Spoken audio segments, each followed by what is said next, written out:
Malaysia menggesa supaya cadangan dibangkitkan kerangka ASEAN Campur 3 yang turut membabitkan China, Korea Selatan dan Jepun mengenai rizab bekalan perubatan dalam berdepan kecemasan kesihatan awam diteruskan sebagai persediaan terhadap kemungkinan krisis kesihatan pada masa hadapan. Perdana Menteri Datuk Seri Anwar Ibrahim berkata, dalam tempoh 3 dekad penubuhannya, beliau mahu usaha digandakan bagi memperkukuh kerjasama antara negara anggota, khususnya dalam aspek kesihatan dengan penubuhan rizab terbabit.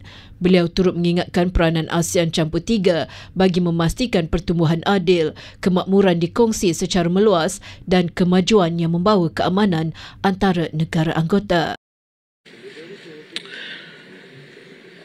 In this regard, we must double down on engagement and cooperation.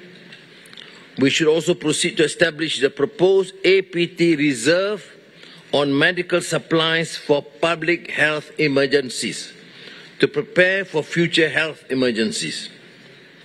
Our task is clear: to ensure that growth is fair, prosperity is widely shared, and progress brings peace. Hadir sama pada sidang kemuncak itu ialah Perdana Menteri China Li Xiang, Presiden Korea Selatan Lee Jae-myung dan Menteri Luar Jepun Motegi Toshimitsu.